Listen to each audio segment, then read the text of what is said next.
చనిపోయారు. అప్పుడంటే ఇంత టెక్నాలజీ లేదు, ఇంత ఆయుధ సంపత్తి లేదు.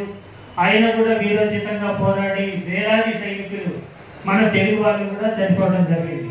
అదేవిధంగా 1962 చైనా, 65 పాకిస్తాన్, 69 పాకిస్తాన్, 99 పాకిస్తాన్లో యుద్ధం చేసి విజయం సాధించి పెట్టి అమరులైన సైనికుల కుటుంబాలు ఈనాడు ఆ కుటుంబాల భార్యలు వితంతువులై పిల్లలతో రకరకాల బాధలు పడుతూ జీవనం గడవక ఆ భార్య అయినా ఆ సైనికుడి తల్లిదండ్రులైనా వాళ్ళు ఎక్కడ లేని పేదరికంతో మగ్గుతున్నారు. కాబట్టి రేపు ముఖ్యమంత్రిగా కేసీఆర్ గారు ప్రమాణ స్వీకారం చేస్తే ఈ జవహర్ నగర్ మీద దృష్టి పెడుతూ ఆ వితంతు మహిళలకు కనీసం మీరు కట్టిస్తున్న డబల్ బెడ్రూమ్ ఇళ్లలో డబల్ బెడ్రూమ్ అన్నా ఇవ్వాలి, లేదు అన్నమాటైతే ఒక 500 గజాలు వాళ్ళకి ఇళ్ల స్థలం అని ఇవ్వాలి.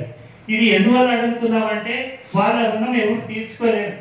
వాళ్ళు దేశానికి బలయ్యారు. బలైన వాళ్ళకు కూడా మనం ఇవ్వలేకపోతే మనం మానవులం కాదు. ఇది దృష్టిలో పెట్టుకొని ప్రభుత్వం చిత్తశుద్ధితో చేయాలని కోరుతున్నాం.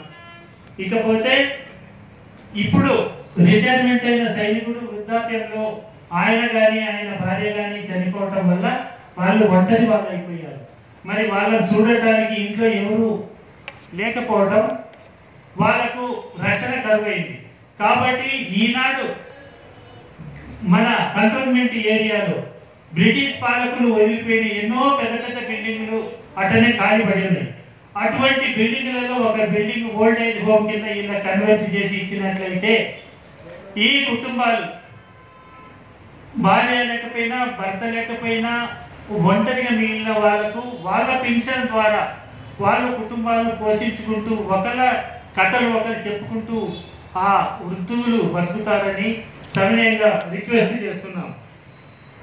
కాకపోతే తెలంగాణ మాజీ సైనికుల సంక్షేమ డైరెక్టరేట్లో ముఖ్యమంత్రి కేసీఆర్ గారు ఇన్సెంటివ్ తీసుకొని మంత్రుల కాడి నుంచి, ఎమ్మెల్యే కాడి నుంచి, కార్పొరేటర్ల కాడి నుంచి ప్రతి ఒక్కళ్ళు కొంతమంది నెలల జీతాలు ఇచ్చారు, కొంతమంది ఒకరోజు వేతనం ఇచ్చారు.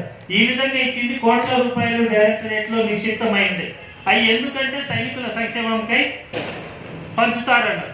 మరి ఎవరు పంచాలి, ఎవరు ఏ కుటుంబాలు అవి అనేది ఆలోచిస్తే ఇది పేరు గొప్ప ఊరు దిబ్బ అన్నట్టే ఉండిపోయింది. చెప్పుకోవటానికి ఉంది తప్ప ఇవ్వడానికి కానీ వాళ్ళు అనుభవించడానికి కానీ ఏం లేదు. ముఖ్యమంత్రి గారు ఇప్పటికైనా రేపు ముఖ్యమంత్రిగా మీరు వస్తున్నారని దీని మీద శ్రద్ధ పెట్టండి, మరి వాళ్లకు గౌరవంగా బతికే అవకాశం కల్పించండి అని కోరుకుంటూ జిల్లా సైనిక సంక్షేమ శాఖలలో గత కొన్ని దశాబ్దాలుగా జిల్లా సైనిక వెల్ఫేర్ ఆఫీసర్ అయితేనేమి, ఆఫీసులలో సిబ్బంది అయితేనేమి తిష్టమేస్తున్నారు, కదలటంలే. సైనిక మా వితంతువులు కానీ వృద్ధులు కానీ పోతే వాళ్ళతోటి వాళ్ళు గౌరవంగా మాట్లాడటంలే, వాళ్ళు చెప్పిన పనులు చేయటంలే. ఏదన్నా అడిగిన మాట అయితే చేస్తామండి, మీకు ఐడెంటిటీ కార్డు కావాలనేమంటే చేస్తామంటారు.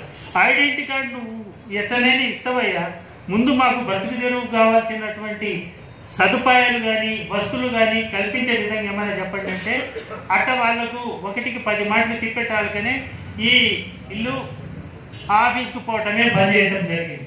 ఈ విధంగా సైనికులు కొని కోల్పోవడం జరుగుతుంది. కాబట్టి మేము సైనికులము ఎంతో కొంత ప్రభుత్వ పరంగా పథకాలు పొందుతున్నాం. ఈనాడు ఏది పొందని విధంగా పారామిలిటరీ దళాలు ఏదైతే సిఐఎస్పీ, సిఆర్పిఎఫ్, ఐటీబీటీ ఇటువంటి కొన్ని బార్డర్లలో ఉండి మాకన్నా ముందే వాళ్ళు శత్రువుల చేతుల్లో చనిపోవడం జరుగుతుంది. మరి అటువంటి కుటుంబాలను గౌరవంగా బ్రతికే సదుపాయాలు ఆర్మీ వాళ్ళకి ఇస్తున్నట్టుగా, అంటే డిఫెన్స్ సర్వీస్ వాళ్ళకి ఇస్తున్నట్టుగా ఒకటి జీవో పాస్ చేసి వాళ్ళకు కూడా సమానమైన ఇది చేయాలి అని ముఖ్యమంత్రి గారిని కేంద్రానికి రాసి చేయవలసిందిగా కోరుతున్నాము. అదేవిధంగా గత ప్రభుత్వం మాకు 2001లో 46 ఎకరాలు ఇళ్ల స్థలాలకై 550 మంది పేద సైనికులకు కేటాయించడం జరిగింది. అది రోజులు మారినాయి, సంవత్సరాలు మారినాయి తప్ప మా చేతులకు పట్టాలు రాలే. ఎందుకని ఆలోచిస్తే దాని మీద పోరాడితే ఆ ల్యాండ్ మీద పోయి ఇది మా ల్యాండ్ అంటే ప్రభుత్వాలకు జైళ్ళకు పంపి మమ్మల్ని జైల్లో పెట్టినవి తప్ప ఇళ్ల పట్టాలు ఇవ్వలే. ఈనాడు కేసీఆర్ వచ్చిన తర్వాత మా పుణ్యమో ఏమో తెలియదు కానీ ఆయన కలెక్టరేట్ నుండి జాయింట్ కలెక్టర్ శ్రీనివాసరెడ్డి గారి ఎంబడే కలెక్టర్తో మాట్లాడి ఆదేశాలు ఇవ్వటం, మాకు ముఖ్యులైనటువంటి ఉప ముఖ్యమంత్రి మహమూద్ అలీ గారు మీ తుమారా గర్ కా జగా దేంగే ఘర్ భీ బనాయేంగే అని మా ముందే కలెక్టర్తో మాట్లాడి ఆదేశించడంతో ఆ ల్యాండ్ సర్వే అయి మాకు ఇవ్వటానికి సిద్ధమవుతుంది. ఆ సిద్ధమైన ల్యాండ్ను ఇప్పుడు ప్రభుత్వము ఓట్ల విషయంలో వచ్చింది, ఇవ్వటానికి లేదంటున్నారు. కాబట్టి రేపు ప్రభుత్వం ఏర్పడిన వెంటనే యుద్ధ ప్రాతిపదికన ముందు ఆ ల్యాండ్ను ఆ కుటుంబాలకు ఏంటంటే ఎంతో కోల్పోయారు వారు ఇన్ని సంవత్సరాలు. నా ఆఫీస్ చుట్టూ తిరుగుతూ అట్లా అమ్మ అంత ఖర్చు అయింది ఇంత ఖర్చు అయిందంటే వాళ్ళు ఖర్చు పెట్టుకుంటూ ఎందుకు ఇవన్నీ వాళ్ళు భరించాలి? అదే మీరు టయానికి ఇచ్చుంటే ఇటువంటి పరిస్థితి ఉండేది కాదు.